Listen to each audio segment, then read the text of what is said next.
So recently I just got this ATST little model right here, and I think that it looks really bland, and I want to give it some new repaints. And I just realized that I haven't made a video about repaints before, even though I have done a lot of repaints in other of my video. So yeah, here it is. I think I should make one and tell you guys about repaint. The first thing that you need to know is that this is called black wash, which you pretty much just mix black paint with a lot of water and then put them in each crevice of the little scale model you want to spice it up. And then you use sponge or toilet paper or tissue to just rub up all those extra water, and what will be left is the dark part and creating the depths and dimensions. Next is the sand crawler. This one I also got from some random secondhand shop, and it can roll around like a toy car, and I think this one already got quite a nice color to it, but I think it can still be spiced up a little bit more, especially with the engine in the back and all the extra detailing that I think this one can have. For the second level, I will call it partially repaint, because in this level what you will do is essentially repaint some of the parts to be more accurate or more to your likings. And of course you will keep most of the original color because it somewhat looked good. So first, the classic method, black washing. And so I did this to add the dimensions to all those brick-like blocks on the sand crawler. And I also have to paint in the additional brown parts, because there are some parts that look scratched, and I think the brown part would add more dimension and cover those unpleasant looking parts. And now for the engine in the back, I don't really know about that, but I didn't have the silver paint in my hand at that time, so I just use a regular gray and paint it in. For other parts that are the same color, I also do the same to add more depths. Now, one of the very important part is that if you want to texture, there's a weathering and something that is more man-made and consistent. For this one, Sandcrawler is used by the Javas in the desert of Tatooine, so it's not really necessary to keep clean. That's why I decided to go with quite a little bit of wild paint right here. It would look all grunky and musty and mudded up. Like this one over here, you can see that there are some uneven dots and spots that I added to make this thing look like it is actually slowly moving along the desert of Tatooine, collecting droid parts and selling them for the Javas. And the other method you can use is finding a needle or a really small paintbrush and then use them on the lines of each bricks.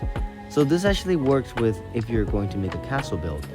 This will be a nice weathering effect for if it's going to be because of moisture or because of some other grunky stuff like dirt and mud.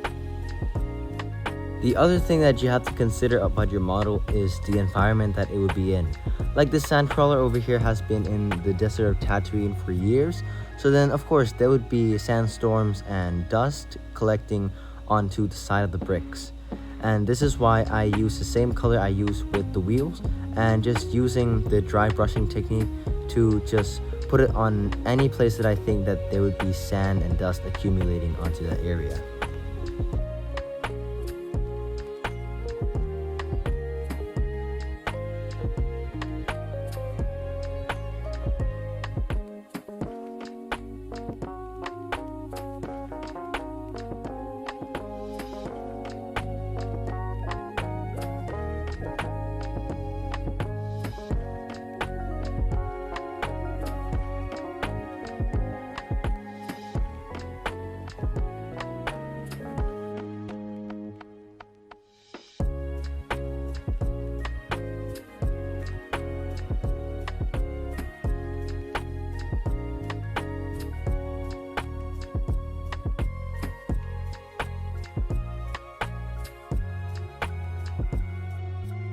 The last method is preserved for the famous and loved Millennium Falcon, the fastest ship in the galaxy that can complete the Kessel Run within 12 parsecs. For this method, I would call it the full repaint. So this model came in the same series as the ATST, and the color is very wrong for the Millennium Falcon. For the solo movie, of course, it is because it's white, but the painting is obviously from the original trilogy. That is why I have to repaint the whole thing in the correct color, which is a little bit more of light bluish gray. And so I think after that, it is easier to work with since I can compare this to my reference. And now, of course, I have to take a picture before I start painting the whole thing into this blob of color, because I need to know all the details and the red markings that you see me start painting. Not only that the red marking is there are also other colors such as silver, but I lost my silver paint, so I have to be creative and use blue mixed with white and gray. So then it kind of looks somewhat like silver. It looks pretty good, trust me. And then there are also some darker panels, which is also gray. And you'll see me using those different colors in a different spot according to my reference later on in the video. For this Millennium Falcon model, I am thinking of using them in my future dioramas because it's the good size and it's very, very detailed, as you can see here.